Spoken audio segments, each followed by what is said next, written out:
So let's go through the steps today on how to prepare a Lighthouse Labs student environment for a Windows WSL2 environment using Windows 10 or Windows 11. I have a very new Windows 10 computer here, so we're going to go ahead and do these steps. The first thing we'll need to do is to turn on some Windows features, and this is very easy. We'll go to our search bar here and we'll type in feature, and you'll see a choice: turn Windows features on or off. We'll select that and we scroll all the way to the bottom and we turn on two things: Windows Machine Platform, and we turn on Windows Subsystem for Linux. We'll press OK, and that'll take just a few minutes to install. And now this is installed. It does ask us to reboot. We do have to restart our computer once in this process. So let's go ahead and do that right now.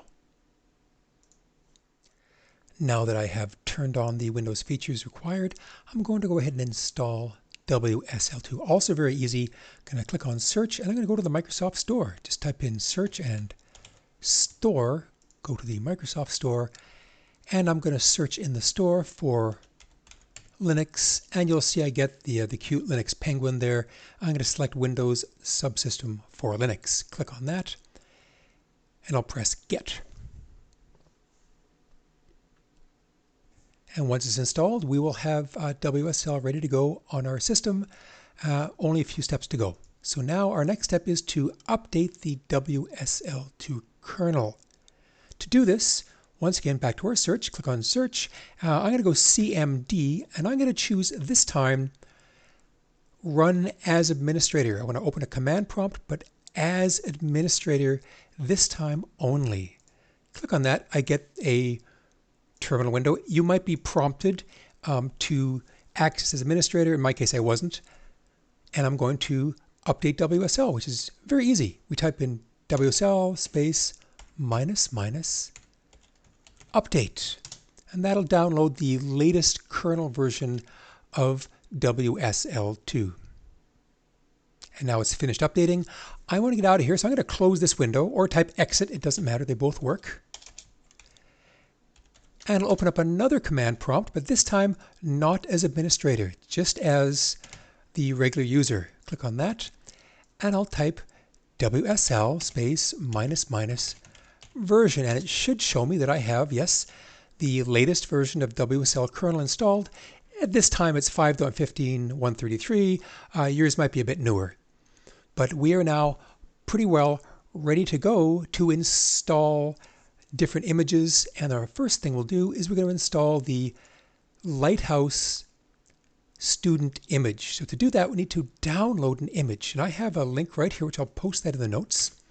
We'll take that image and we'll go to our browser, and we're going to paste that in the address bar, and that should start downloading the file right away. And there it is. I'll look at that in the folder.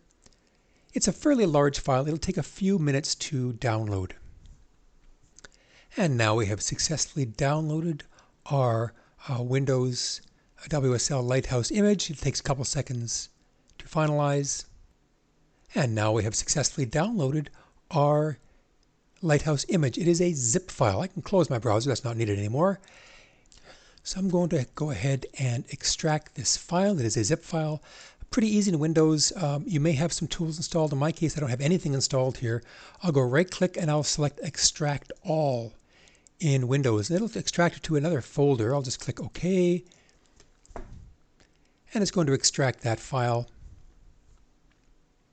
Okay, so what it's done is actually created another folder underneath. So I'm going to take this file, I'm going to put that back in that folder. I didn't really want to have another folder in my directory, so I'll just delete the empty folder there. And now I have these two files, my zip file and my tar file. We probably will delete these once we're done, but we're going to leave them here just for now. So now we need to import our file into WSL. That's pretty simple. We're going to go to our command bar here, click on that, and just type in CMD. Press enter, and you're going to be in this directory. Go dir, it'll show you the files you have. We're going to go cd space .. Press enter. I'm going to make a new directory. So the command is md in Windows, and we'll call it WSL. And cd space WSL, And we've now made ourselves a new directory called WSL that will contain all of our WSL images should we have more than one. Now the last step is to import this image, and the command is WSL space minus minus import, and we have to give it a name. The name doesn't matter, but you should give it something meaningful. I'm going to call it Lighthouse, or you can call it LHL. It really doesn't matter what you call it. The name is up to you. I'll call mine Lighthouse just for now. The next parameter is where to put it. Now I'm going to put it right here. I'm going to make a directory also called Lighthouse. And then the last thing is the file name. In this case, it's /downloads/ and I've got my file right there, my tar file. We want to make sure we import the tar file. We're going to press enter, and that will import this WSL image. And now we've successfully imported this image. We should be able to actually start up this Lighthouse image right from here.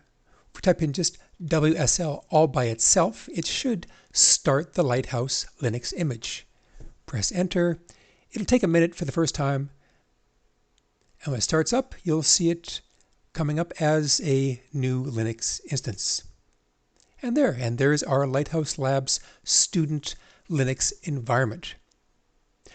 So we can use it this way if you want from the command prompt, but it's not ideal. The better way to use this instead is to install Windows Terminal. So we're going to close this command prompt. So this is not that useful.